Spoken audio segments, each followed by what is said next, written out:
absolutely despicably pathetic, and she goes for it. She's like, this is all I have. Woo! Da, da, da, da, da.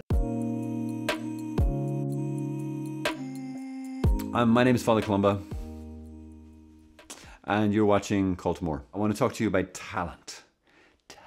We actually get the word talent from Jesus, right? There's a parable and he talks about talents, and it's actually quantity of money. It's 15 years' wages. You could have like a talent of gold, which would be a lump of gold, but it's like, this is worth 15 years of a regular like bricklayer's wages, like some standard job. A lot of money. And he tells the story about this king who gives talents, a number of talents to different people. One of the stories is at Matthew, where he gives one talent to each of them. And then the other story where he gives like talents to one, or pounds or whatever it is, I don't know.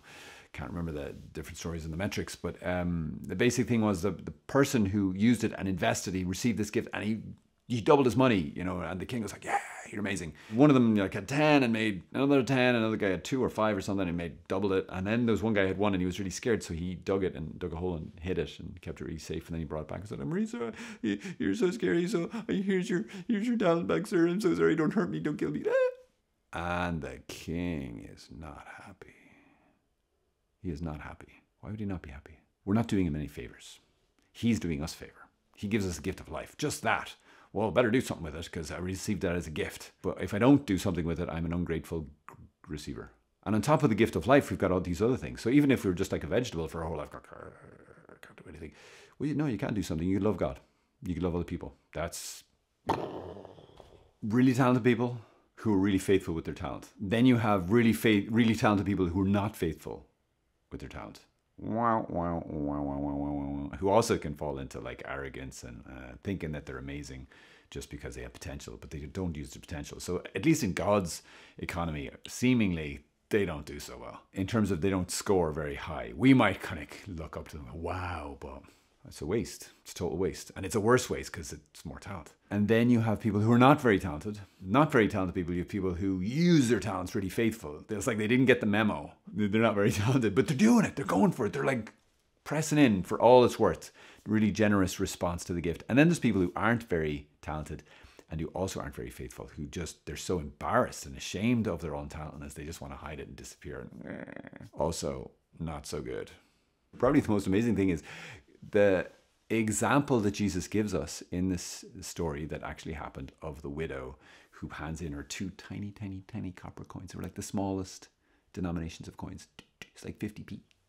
It's pathetic. That was her whole life savings. Absolutely despicably pathetic. And she goes for it. She's like, this is all I have. Woo! Da, da, da, da, da, da.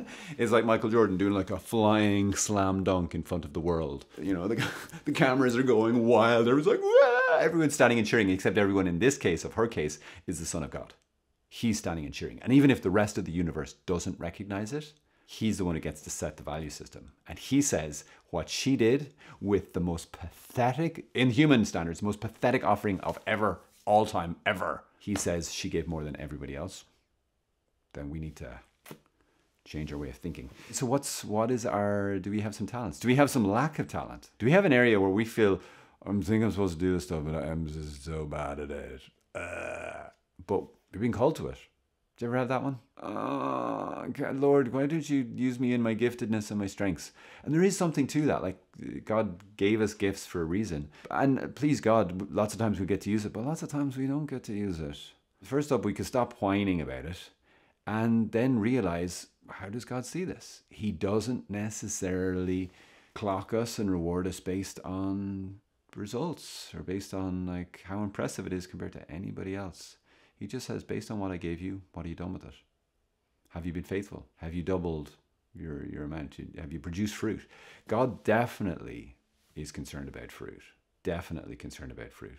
But it's all based on what he gave you. He's not going to ask fruit of you as if you're Michael Jordan when you're not a spiritual Michael Jordan. You're a spiritual you. You're spiritual me. Guys, I think we're going to be so surprised on Judgment Day. Because like some of the people I know had such difficult lives. And from the outside, it can look like, oh my gosh, what a mess. They make so many mistakes and brokenness and whatever else. But if I was in their shoes with all of their difficulties, maybe they're absolutely crushing it. And it's a mess. Human standards is a mess, but God sees the stuff they have to overcome and the work they do to try and just live one day.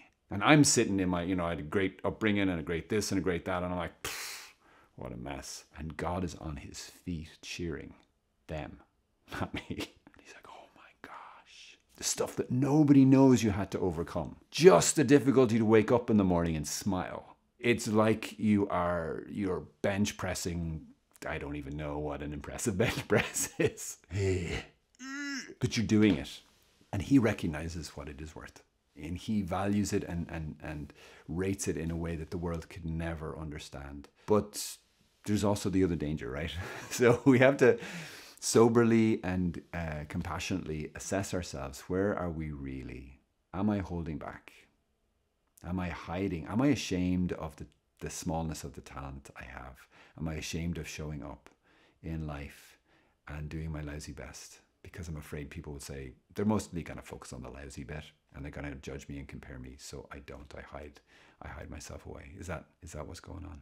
And if so, we need to repent of that. It's like trying to use a muscle that I don't feel I have. And that's really uncomfortable. I don't like that. It's kind of feels humiliating. It's like, I've got all these other things I'm really good at. Why don't you have me do those? And God's like, well, because I'm asking you to do this thing. How do we respond when we're asked to do the thing we're not great at? Because in my life, mostly, like I'm good at a lot of stuff. God's given me loads of gifts. Great. It's nice when you look amazing to the world, isn't it? It's not so nice when you look kind of rubbish. Yeah, I don't like that. So there you go. Can we do our lousy best with what the Lord has given us? Little thought for the day. God bless you guys. Bye-bye. Was I going to the right of that screen again?